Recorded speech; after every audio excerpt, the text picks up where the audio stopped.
Okay, everyone, we'll go ahead and get started. I hope everyone's doing great out there. I just first up front want to say thank you. I want to say thank you so much for joining this webcast here today. I am, of course, Eric Thompson. I am with Windermere here in Colorado with Windermere Services. I'm also with the Windermere Leadership Academy. I am broadcasting live from Fort Collins, Colorado on a beautiful sunny day. And this is, of course, a two-part webinar series that we're doing through the Leadership Academy called Bomb-Proof Your Business. And we'll talk here in just a second a little bit about this series. First, just real quick, a little bit about the Leadership Academy. I'm guessing that most of you listening already know a little bit about the Academy, but just real quick what it is and why we do it. What it is, it's a place, it's a platform to help our Windermere owners be even better. It's a place to help them have more profitable, more high-performing, more bomb-proof businesses. And it's also a place where we get to train and coach and develop our future leaders of Windermere, and this is one of the several offerings that we do through the Leadership Academy. And again, we are so grateful that you have joined us today for Bomb-Proof Your Business with our very esteemed guest, who we're going to introduce here in a little bit. Mark Oster is with us. And a little bit about why we're doing this series. You know, the reality is we're probably closer to the next recession than we are the last one. And no, we don't expect anything like the last one. The last one was the Great Recession, probably the worst economy of our lifetimes. But the reality is we probably have another downturn that will come upon us here in the next few years. And the thought is, you know what, times are good right now. Times are so good. The market's strong.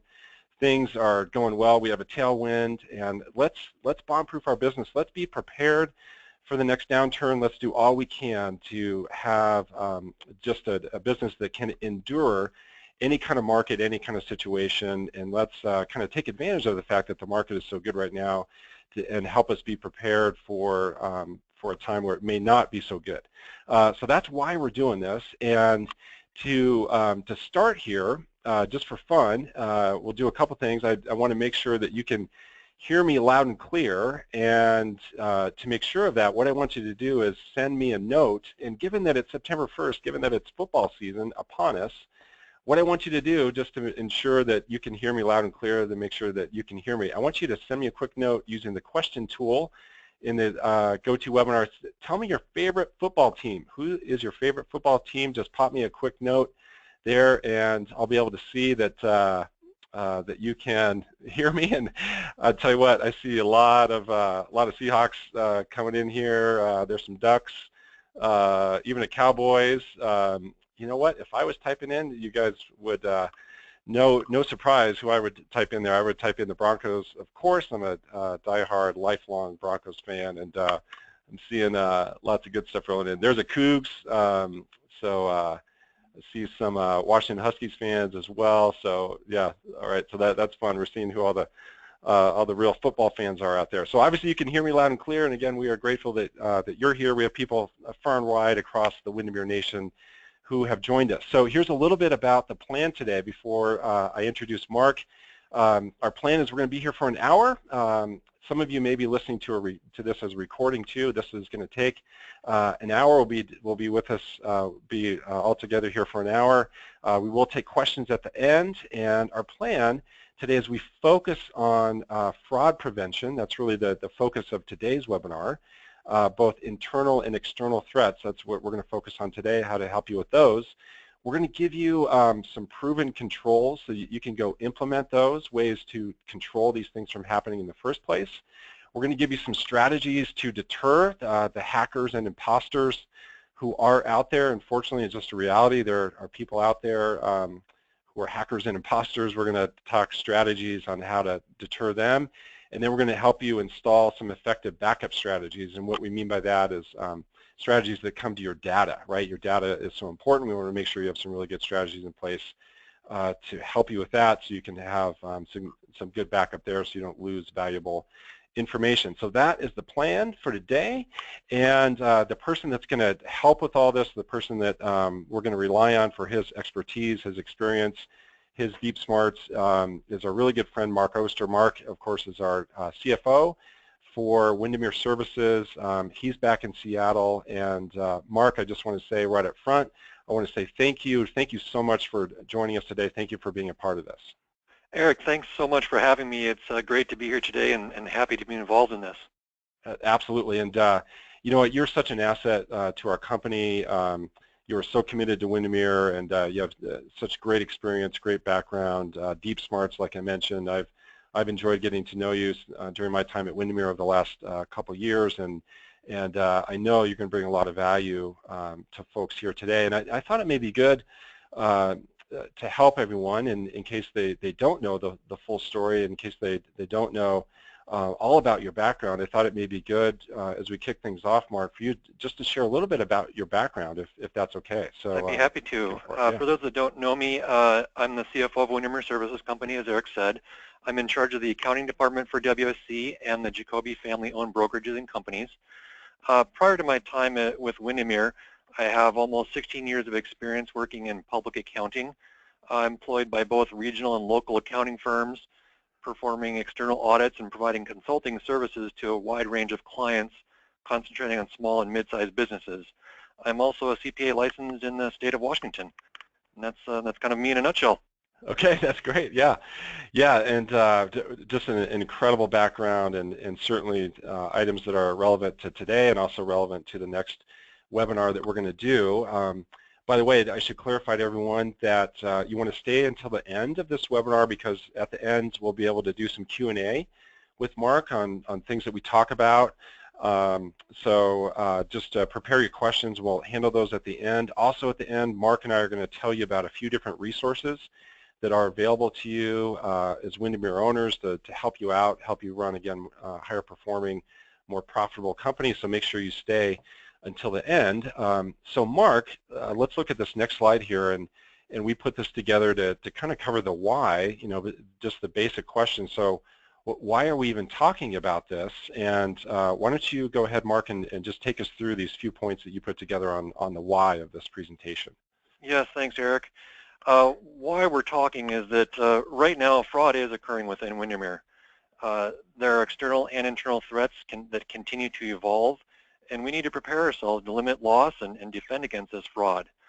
When we're talking about fraud, the median loss per occurrence is $145,000. That's a shocking large number that none of us want to see happen to our businesses.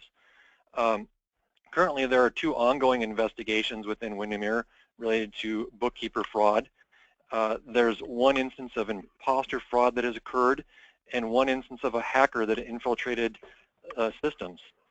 I'd like to share with you a quote that has given me the chills that I read recently, and that is, according to the FBI, if you have 10 employees, 1 will never steal from you, 1 will steal from you every chance they get, and the other 8 will steal from you if they think they can get away with it.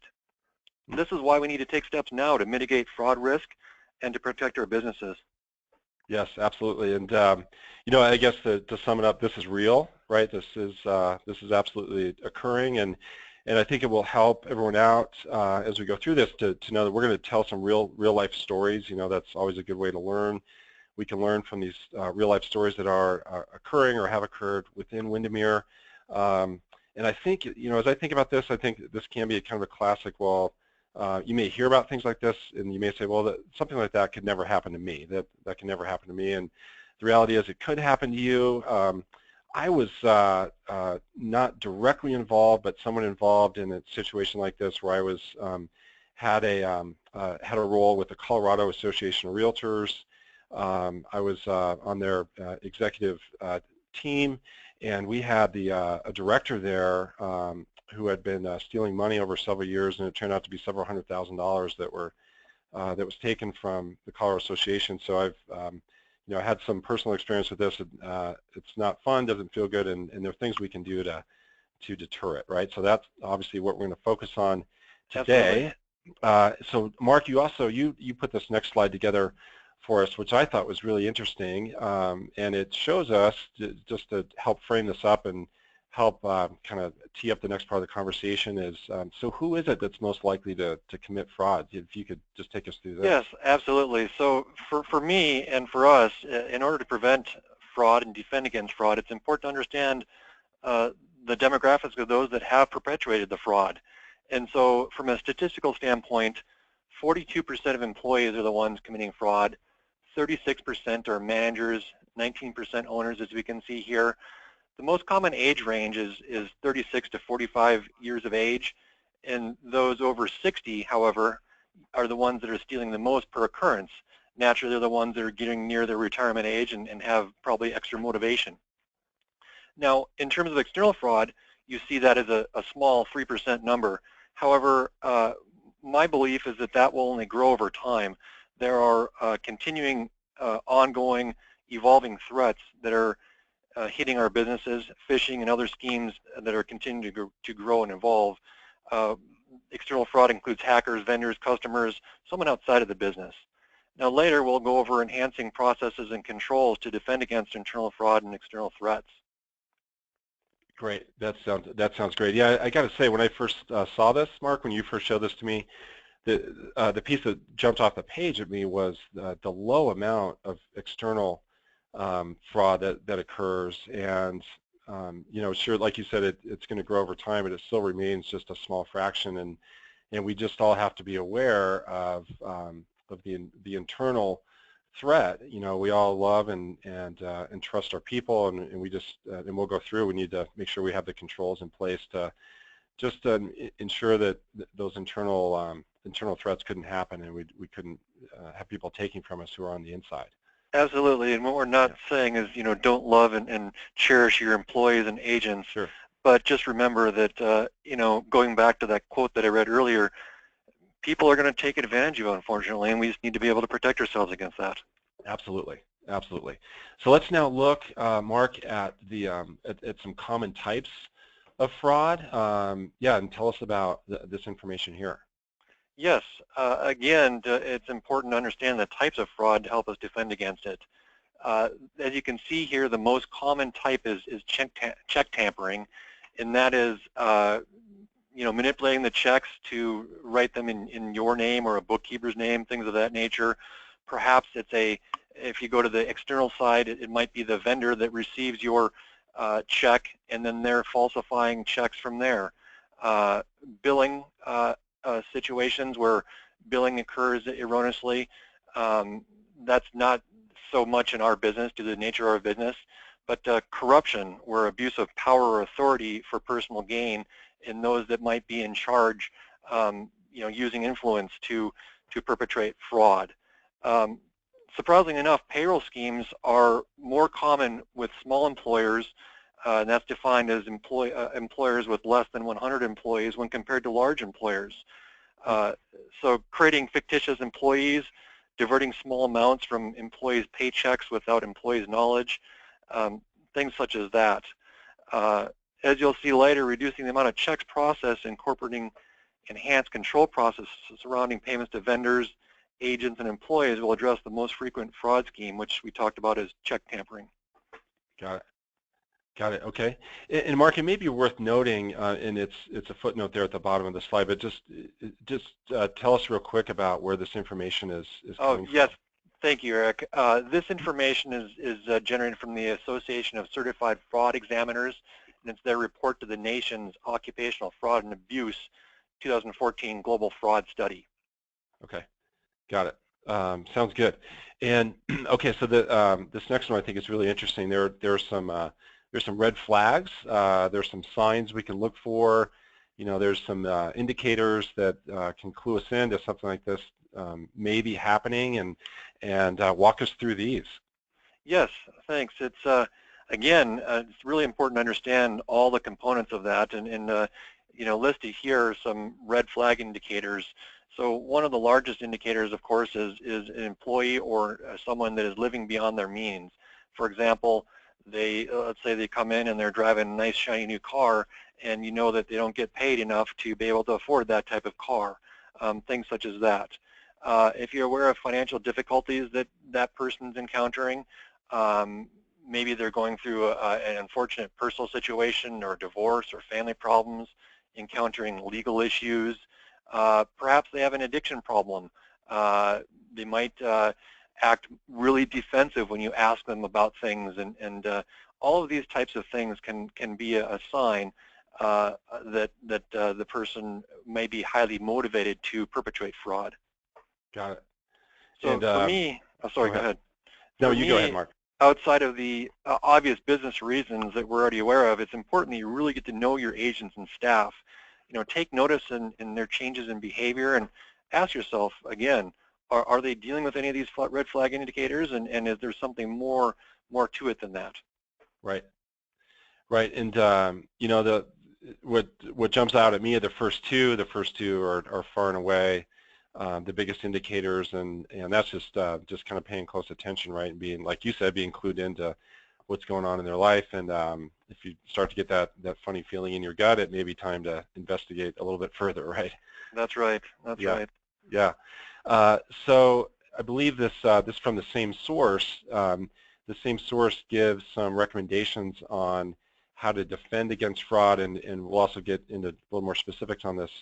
But go ahead and walk us through how to defend against fraud. Right, and this Eric's correct. This information is from the same source, and so first you want to also realize how the fraud was identified, and as we can see here, 33% of fraud cases are identified through a tip. We've got 17 or almost 18% that are identified through management review. Now that review could be of documents, bank reconciliations, financial statements, anything such as that. And you can see the other areas that are smaller, almost 10% by accident, 8% account reconciliation. So, understanding that, I think it's really important that we use these types of things and define some of our controls and processes within our businesses. The first thing is really a fraud reporting mechanism. Now, for me, and for our businesses, that really comes in the form of an open door policy, ensuring that your office environment promotes open communication and trust, and that your agents and employees will come to you and feel comfortable approaching you regarding these sensitive subjects. They're the ones that are going to give you that 33% tip. The next is just being aware of it and having ongoing owner, staff, and agent training regarding this. Discuss controls, processes to reduce the risk. Make sure that your staff understand that you have controls and detective controls in place such that items would be noticed. That would also then give them less want to do that because they know they're being watched. Proactively assess what risk areas you feel are relevant to your business. Setting the tone at the top, meaning communicate ethical business standards, have written company policies regarding code of conduct. Remind agents and employees to carefully review their commission payments, payroll remittances for accuracy, and ensure that your payroll staff and commission processing staff know that you're doing that to, again, reduce, they know they're being watched and understand what's happening there. From an internal controls perspective, segregation of duties is very important. Separating persons performing different accounting functions if possible. One person prepares a transaction file, another enters in the system and reviews and signs off on that. Use authorizations for expenditures. Have physical safeguards on your assets such as your check stock. Deploy mandatory vacations or time off, especially those in the area where cash is touched. Looking to your computer and network security, make sure you have firewalls in place, anti-malware software is up to date. Don't forget to consider any mobile devices that might be in use there as well. And then, of course, make sure you have proper backup systems in place for your network and computer systems. Lastly, conducting exit interviews is really important. It might be an opportunity to learn from a former employee or agent, and kind of going back to that tips we talked about earlier. Right. So Mark, can you expand a little bit on the segregation of duties, because that's so important, and maybe start by just walking us through what you do in the Jacoby-owned offices there in Seattle, how you segregate things, and then I'll ask you another question related to that. But why don't we start with that, if that's okay? That's just fine. So basically, as we said, we have two touches on anything that's going to impact cash or the general ledger. And two touches, what I mean by that is, let's say that we have a check. We have someone in the system that's actually processing the check. That's the first touch, and then the check goes to the person that's going to be signing the check. Now, in our brokerages, we actually have owners that are physically signing our checks. Jill Wood actually signs the checks for our brokerages. And that's important from a number of perspectives. One, in terms of the fraud control stuff, but also in terms of understanding more about what's happening within your business. Mm-hmm. Going into paying our employees as well as paying commissions to our agents, as much as possible we use ACH to pay our agents, and again we have a two-touch. That means that we have one person that initiates the ACH and another person that is going to approve of that ACH. Having that two-touch system means that there's going to need to be collusion before someone commits that fraud regarding those transactions. Got it. And so the follow-up I want to ask to that, and that was really helpful. The follow-up is, let's say someone's listening who doesn't have the size of the Jacoby operation, so there's 6 offices. Right. And let's say someone has 1 office.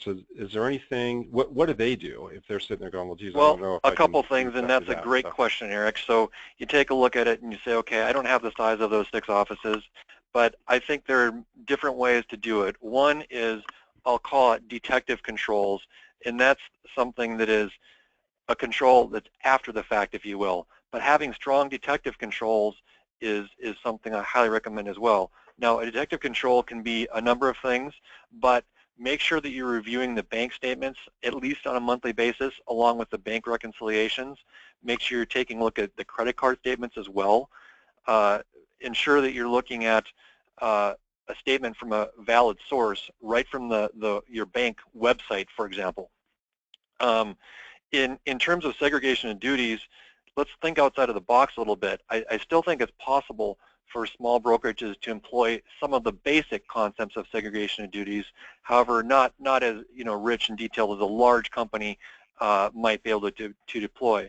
For example, if you just have one bookkeeper that's really doing your entire books and records for you, you could still have dual controls for paying your agent that ACH, and it could look something like this: that you give the bookkeeper the ability to enter the transaction in general ledger, you give the bookkeeper the ability to enter the ACH into the banking system, then you as the owner could be the person that clicks the button within your banking system to be that second control.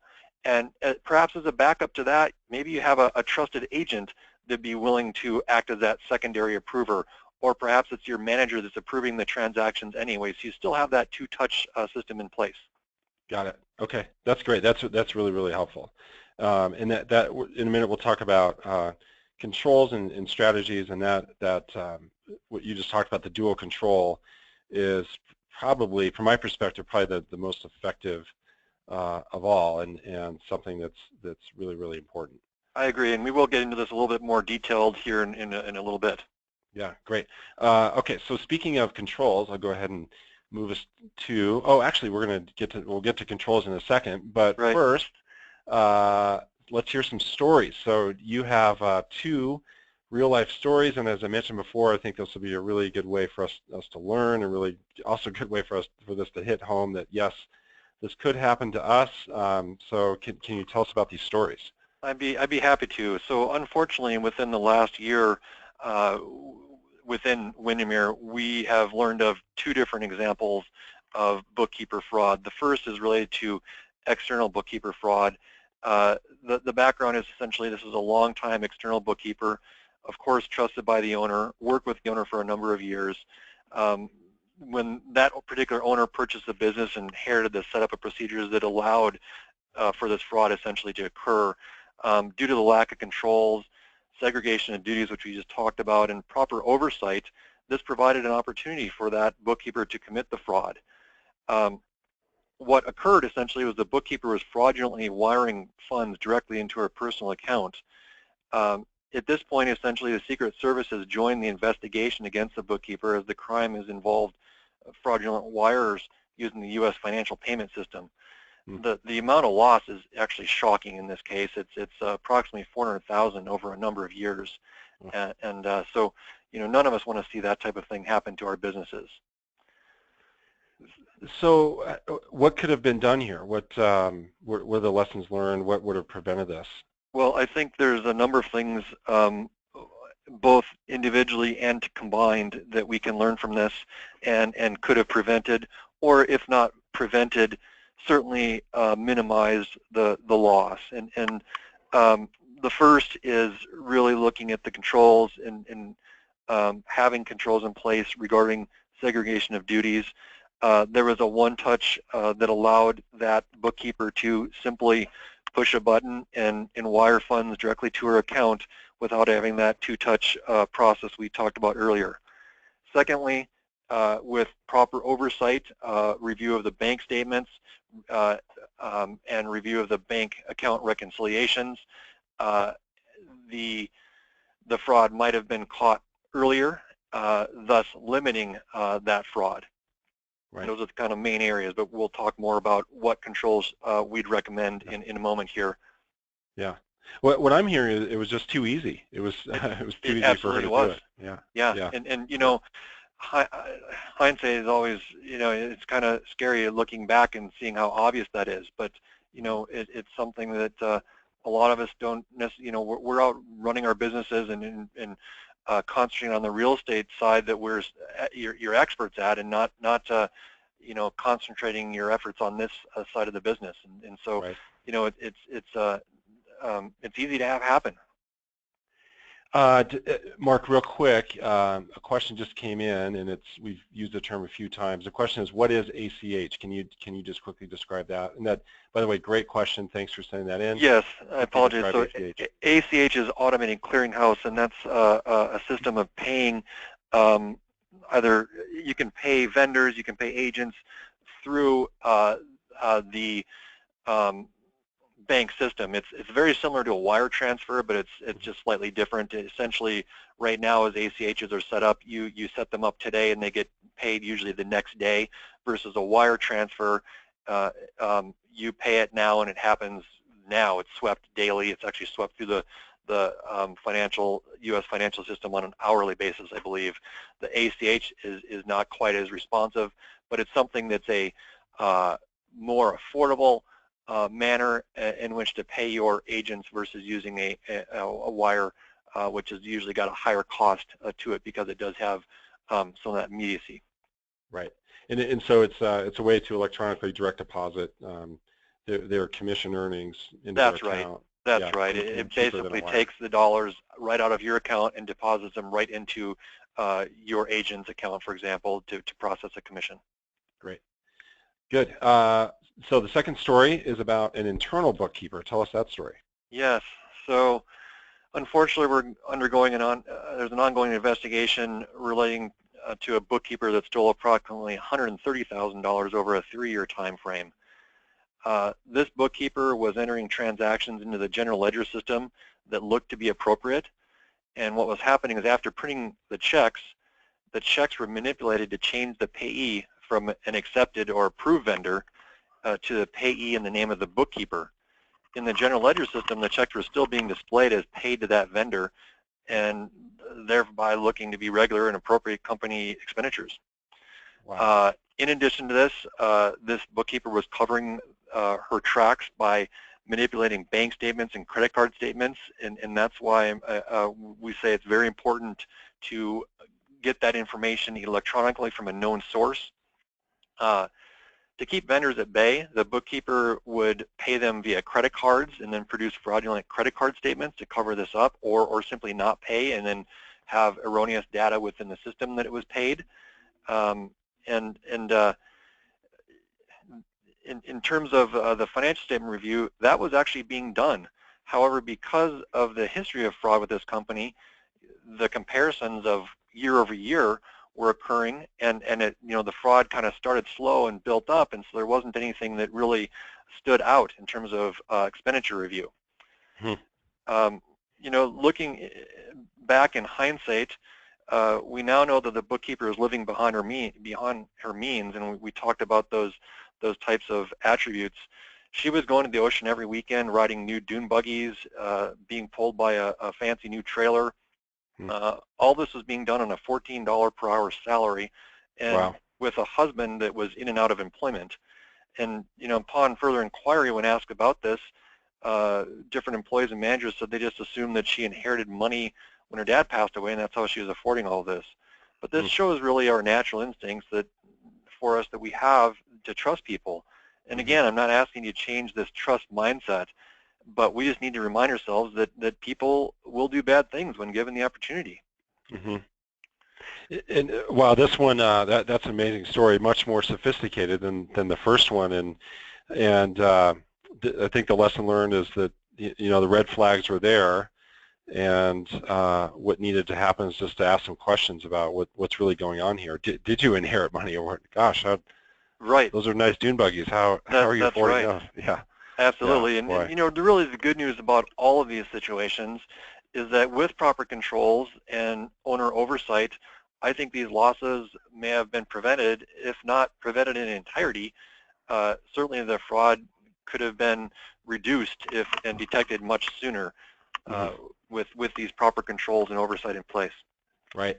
Okay, so speaking of controls, you put together some thoughts about things that owners can do to help with this. So walk us through these. Yes. First, as we saw before, we saw that tips identified 33% of fraud instances. And so for our brokerages, what that means is really we need to have an open door policy, as we talked about earlier, as part of our office environment. Ensure that you're fostering an environment where employees and agents feel comfortable approaching you, and that's where your tips are going to come from, are these trusted agents and employees. They can act as your extra eyes and ears. We got into controls a little bit earlier, but let's kind of go into that a little bit further. In terms of checks, first, what we know from earlier is that approximately 36% of fraud cases are related to check tampering. So the first advice is, as much as possible, reduce the usage of checks. So for the brokerages that I'm in charge of, as much as possible, we pay our agents via ACH, and we can rely on the banking system to have that dual touch within the ACH system and make that easier for us to use. For the checks that we do have in place, we have what's called a positive pay verification procedure, and that's where we have we upload information from our general ledger directly to the bank. That information is going to have the check number, the payee, the dollar amount, and what will happen is the bank will basically auto-verify that information for accuracy. That way, then, when you have either an internal instance of someone perpetrating fraud, or an example of a vendor that gets your check and falsifies the check, and they go to deposit it against your account, the bank is going to notify you that, hey, we've got check number 2050 that is this amount. Can you go check your records and make sure this is accurate? And it'll give you a chance to say, yes, correct, we just didn't have a chance to upload that data, or no, that's not correct, don't pay that. So one thing I would mention on that is, for that process of uploading information to the bank, make sure that you have someone else upload that information other than the person that's actually cutting the physical check. Now, let's go to an example of the small brokerage we talked about earlier, and you've got one bookkeeper that's doing all. I think you could have, again, a trusted agent or perhaps a transaction coordinator. Really all you need to have for that is give them access to that portion of your general ledger which creates that file, and you can just close that access to that's only that piece. That person on a daily basis can then upload that data to the bank. That way, then it protects you from your bookkeeper of simply manipulating that upload to the bank and thereby letting it go through. Right. Another thing to look at in terms of checks, or make sure your check stock is safely secured and only those employees that need to access it can do so. Put it behind in a locking cabinet or in a locking office. We also talked about this earlier, but I'd recommend that owners sign checks, and this is kind of your second control, the bookkeeper preparing and you signing, so that two-touch person. But in addition to that, it's got other benefits that can help your business understanding. We talked earlier about ACH and wire transfers, the dual controls. Again, it's important we have one person initiating that ACH or wire transfer and another person is approving that. And that way it requires collusion for that fraud to occur. Don't forget also to have dual controls for setting up account information in the ACH system. So what I mean by that is if you're paying an agent, the agent is going to need to provide you with their bank information. We want to avoid the possibility for a bookkeeper to go in and simply change that account information. Let's say, for example, instead of paying the agent, you pay the bookkeeper. You want to have that two-touch if there's any changes there. So again, it controls that. Mm-hmm. Really important is verifying validity, and we'll talk more about this later, but verifying validity of requests from vendors, escrow, and others that may come across. Make sure you pick up the phone and contact those with a number known to you to verify that request. I'd also recommend talking to your banker and discuss further controls that may already be available to you that you just may not be implementing that are electronic right within your bank platform. Moving down here to the monitoring, it's important to monitor bank accounts and credit card accounts. That should be done on a monthly basis. Again, be sure that your staff know that you're doing this. That way, they'll know you're gonna look at and find something if they try to perpetrate that fraud. Mm-hmm. And again, the importance of reviewing those statements from that online source. Cash should be reconciled on a daily basis. The amount of your deposits per bank should agree to the closed sales report and your deposit reports. When we're looking at own review of financial statements, make sure you're looking at the appropriate details so you would find something that looks odd to you. Mm-hmm. Hiring process is really key. Perform background checks, reference checks before hiring. Recall we just talked about the internal bookkeeper story we just shared. As it turns out, had background checks been run on that employee at the time she was hired, management would have known this person had a history of stealing in the past and that she'd done this with a previous employer. Mm-hmm. And that's, these things are kind of shocking to hear, and they seem like common sense. But, again, it's just, they're easy to overlook. Absolutely. I want to emphasize one thing that you said, and you said make sure that your staff knows that you're doing these reviews. I had been taught once and heard once that along with dual controls is one of the simplest things you can do to deter this kind of fraud. Is when your staff knows that you're looking over this in detail.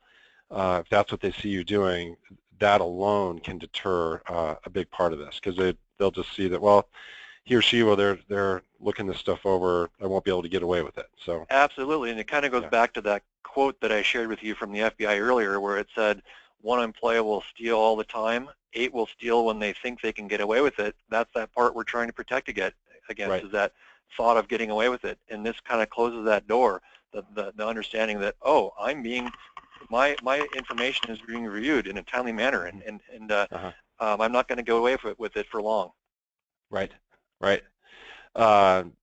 Okay, well, that was really helpful. And if it's okay with you, Mark, we're going to shift gears and talk about what you and I have termed the hackers and imposters. That sound good to you? That sounds great.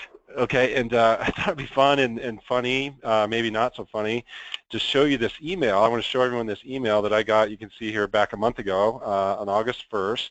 Actually, I didn't get the email. Janet Tharp got the email. So Janet works here in the office with me.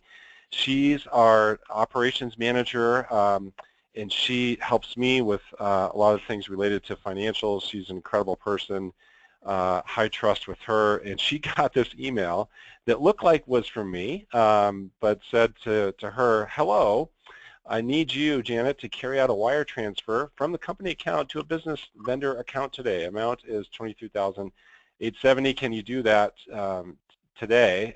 Misspelled due to 2. Regards. So she came into my office back on August 1st with a really funny look on her face, and she said, "Did you send me that email about a wire?" And I said, "What are you talking about?"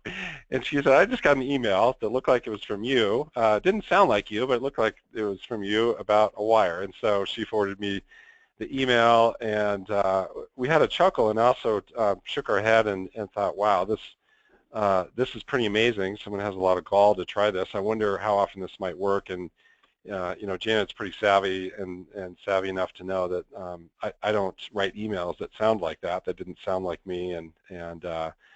So I know, Mark, you get some of these emails as well, right? You were telling me I that you get a absolutely lot of do, these emails. and that's where, you know, I'm seeing more and more of this, honestly, and I've received emails that look as if they're coming from Jeff Wood or Jill Wood, and they're asking for the same type of information.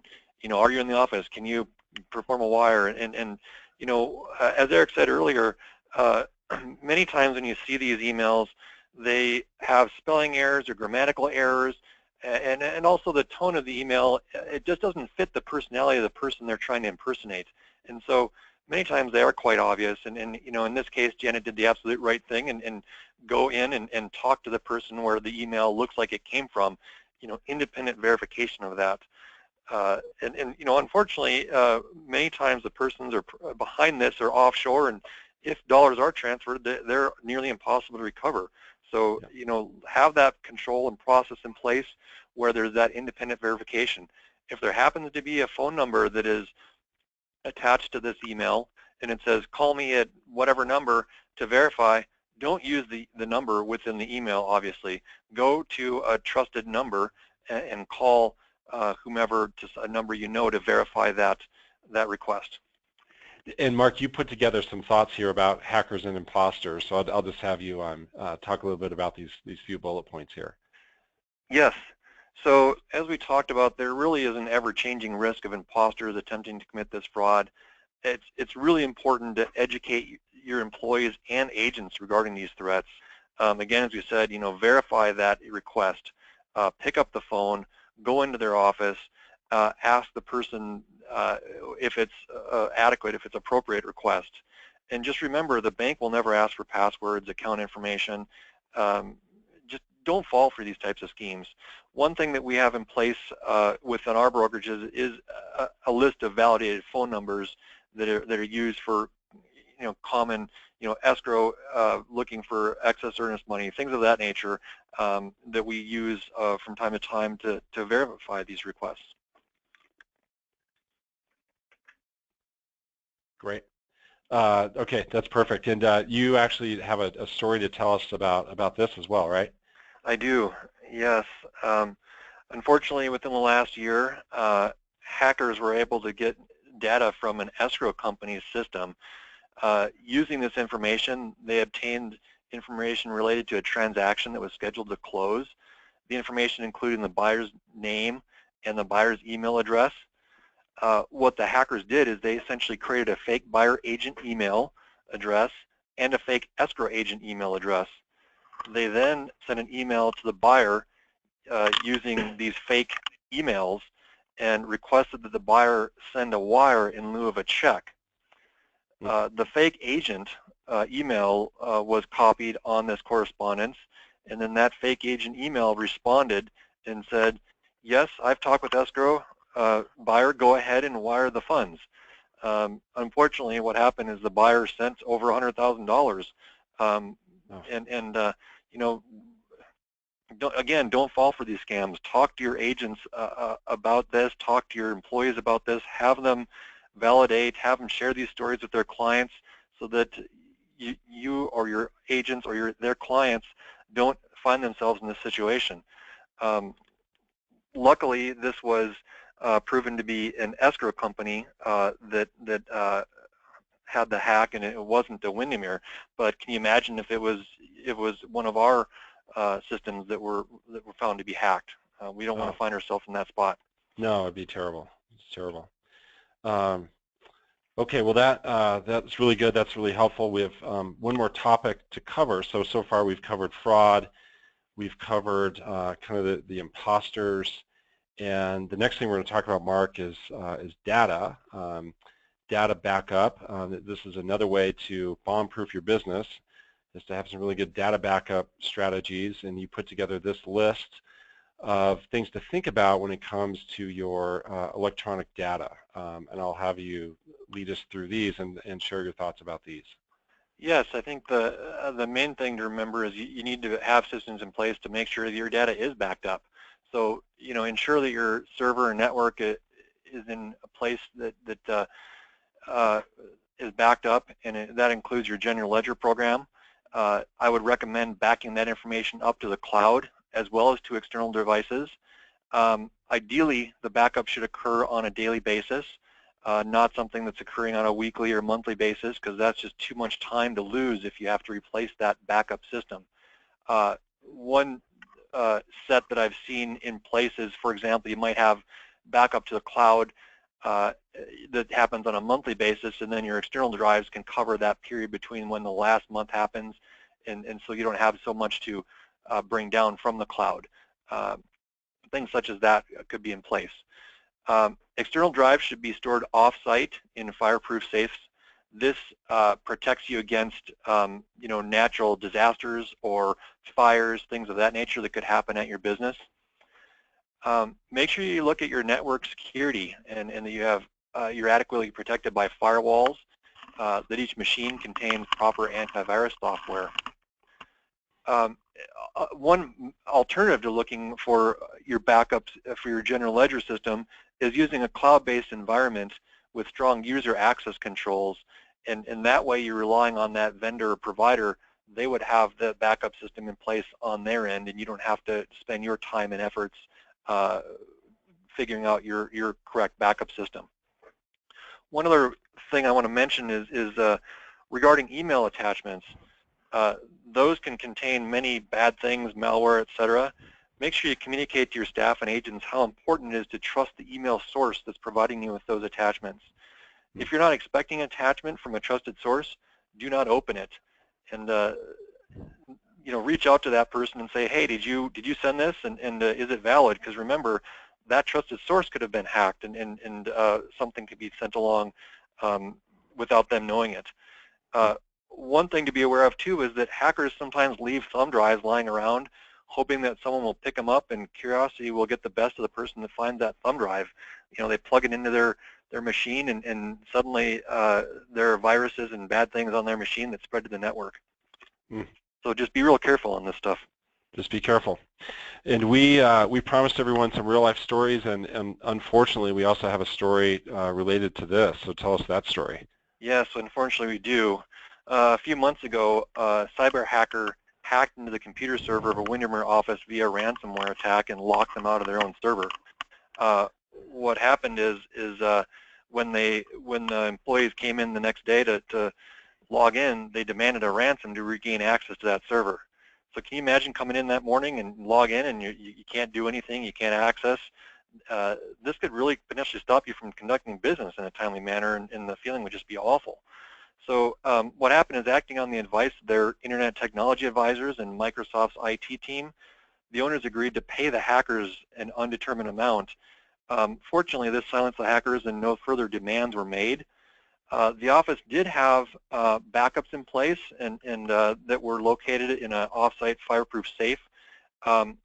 Unfortunately, though, the backups weren't done in quite as timely manner as they would have liked, and so they did have to restore 2 months of data manually based on physical copies of information. In the end, the office is doing a lot of things right. They had partial backup procedures in place, and however, they did lose some personnel time in terms of getting those 2 months recovered in their system, and they had to delay commissions until their system was back up and running. The good news is ultimately no data was compromised, and in the end, no ransom was actually paid. So that's the good news on this story. But again, just be real careful about protecting all your data and all your access and systems. Absolutely. Don't take it for granted. That's right. Wow, Mark, so this has been all really, really helpful. And speaking of helpful, I want to share with everyone that Mark has put together this incredible checklist that covers a lot of what we talked about today. And you have that, for everyone that's listening live right now, you have that as a handout that's been loaded into GoToWebinar. So you should have the ability to download this handout. So it is our fraud prevention checklist. It's a PDF, and if for any reason you cannot access that, if for any reason it's giving you trouble, or if you happen to be listening to this as a recording and you want to get this for some reason it's not in your hands, just reach out to me at eric.thompson@windermere.com, and I'll send it right over to you. But again, you should, for everyone listening live, you should be able to just grab it right from GoToWebinar, and it's just a fantastic checklist. Thank you, Mark, for putting it together. It's very straightforward, and I'll highlight one of the last thing on this checklist, and I'm just showing you a little image here on the screen of one page of I think it's a 2 or 3 page checklist of great items. But really important one is if you think that this is going on in your company, reach out to Mark, and Mark will help you out, right, Mark? And we absolutely appreciate you and appreciate that offer. So I'd be happy to help. More importantly, I'd like to help up front, and if you'd like to discuss this checklist or what your individual company's situation might be, I'm more than happy to have that conversation. Obviously, we want to catch this up front, so let's do that first, and then unfortunately, if you do find something, again, happy to have some conversations and help you out where I can. And I can be reached at mark.oster@windermere.com. Great. That is great. And in a couple minutes, we'll get to the Q&A. You may have some great questions for Mark, and I'm sure you've all, if you didn't know already, you've gathered by now. This is a person with just a deep source of information, lots of great things to share, things that can help you out. And we'll get to that in just a second. There are 2 things that Mark and I wanted to share with you, as well as this checklist, in addition to the checklist. One is we have an upcoming seminar just for you, the owner, the manager, and that is called Perform Blue. So this is our Leaders Retreat. This is offered through the Windermere Leadership Academy. And in this 2-day retreat, we cover 3 really important things. We cover agent coaching, strategies to coach your agents to a higher level of production. So they're earning more money, the company's earning more money. Second is recruiting. I know that's a hot topic. That's a place where a lot of managers need some help and need some strategies. So we talk about strategies and give you strategies that you can implement right away to help you with your recruiting. And then the last thing we focus on is time skills. So us as owners, as managers of these companies, we are, it's not like we have a lot of extra time on our hands, right? I don't spend a lot of time sitting around playing solitaire on my computer. So we look at what are some things to help us out with time. Looking at our attendee list right now of people who are listening live, I know a lot of you have been to this seminar before. We've hosted it twice. This will be the 3rd time. This is kind of a refresh. We've put some new content in it, and we've had great feedback so far. And all of you are invited to go learn more at performblue.com. That's where you can learn all about this retreat that's coming up in November. It's November 2nd and 3rd, just for the owner and manager. And that's something I had to share, so go check out performblue.com. Something that Mark has to share is a thing he put together called the Windermere Roundtable that does these 3 things. And Mark, before we do Q&A, do you want to just quickly tell us about the Roundtable, which has been a huge hit within Windermere? Yeah, thank you, Eric. Yes, so we've rebounded what was previously known as the Financial Club to the Windermere Roundtable. As you can see here, it's got the main components are financial benchmarking, providing economic data from Matthew Gardner. We'll look at some legal and business type issues that Paul Drano will provide, as well as other topics to be added in the future. What it really does is it provides an extra opportunity for owners to collaborate further, provides an opportunity for comparison to peers through financial analysis using means and averages of the other participants' data kind of collated together. And right now we have approximately 100 offices that are participating in the roundtable, and I'd like to invite each one of you to participate if you aren't already doing so. Fantastic. That's great. And thank you for offering that. And wow, 100 offices, and that's just fabulous. That's really great. Great service that you're providing to everyone. So we are right on time, and what we'd like to do next is take questions. So we're able now to field some questions for Mark. You can use the question tool with GoToWebinar, the same one that you use to tell us your favorite football team. So if you have a question for Mark here in the last few minutes, go ahead and type it in. I'll be able to see it here on my end and be able to read that to Mark. And I know that your question is going to help out everyone, so we encourage any questions right now. And as it relates to things that we talked about in internal fraud, how to keep out the imposters, how to reduce threats of losing your data, anything related to that would be relevant right now. And we'll take questions, and then before we wrap up, we'll tell you all about the next webinar, which is on September the 15th, and all the great things that you're going to get on that one. So let's see, Mark, a question just came in. The question is, Mark, how do we become part of the Windermere Roundtable? How do we do that? So to become part of it, just let me know, and what I will do is I will send you some more information. There's a participation agreement to become part of the roundtable. From there, you would provide me with summarized financial information that will be included with the grand total of everyone else's information. I want to be clear that your individual information will not be shared. It'll be kept highly confidential. But what will be shared with that group are means and averages of the group data. For comparison. So please reach out to me, mark.oster@windermere.com, and we can get you going. Okay, great. Thank you for that, Mark. So simply just send you an email if you want to become a part of that. We had just a comment come in, Mark, that thanked you for the checklist. You're welcome. So that's great, and I'll just give it here another second. If we're waiting for a couple others, I have one more comment I'd like to make, and one thing we didn't talk about is, and this isn't a control by any means, but also consider what insurance coverage you might have that can help you if fraud does occur within your business. Now, in both of the bookkeeper fraud cases, the fortunate thing about it is in both cases, a portion of those losses were recuperated via insurance. One thing to double check regarding that is, does your insurance cover external bookkeepers? And many times insurance packages carve that component out, and you're really talking about employee fraud and theft, and the insurance company can make the argument that that external paid bookkeeper was not an employee, therefore they're not covered in your insurance plan. So that's something to take a look at and consider.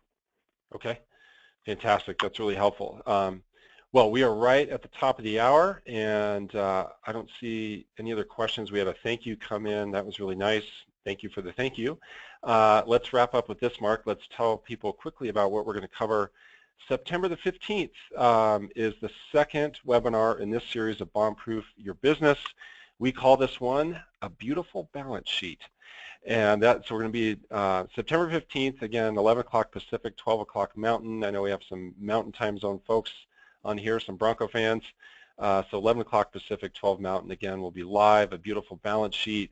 And this really ties to the fact that times are good now. Let's get our balance sheet to a beautiful place so it can endure any market. We're going to start just simply, what is a balance sheet in the first place? We're going to walk through that, and then we're going to go through some strategies on how to get your balance sheet looking beautiful, and we're also going to talk about some really great, powerful, effective, simple rules of thumb to follow, some ratios to get to, some benchmarks to hit in terms of your cash reserves related to your expenses, and just some good goals for you to set in terms of your balance sheet that will get your company in a really durable place, again, that, so we can endure any downturn in the market and really take advantage of the fact that times are so good now. We can stockpile our cash and get looking good for the future. We'll also talk about strategies related to our assets. Some of you own your buildings, or you may be thinking about buying your buildings. We'll walk through that. We'll even look at owning your office equipment versus leasing your office equipment, what makes more sense there. So I think some really good things, again, we're going to learn. from you, Mark, on September the 15th. Mark, I want to thank you again. You were fantastic. We learned so much from you. You're an amazing asset to our company, and I just appreciate all the time you've committed, not just for this hour today, but in all the preparation work that you did. So thank you. Thank you, Eric. It was a pleasure to be here, and thanks everyone for participating. Absolutely. And we will see everyone on the webinar coming up on September 15th. In the meantime, have a great day. Have a great Labor Day weekend. Enjoy football season as it kicks off. Thanks a lot. Thanks, everyone.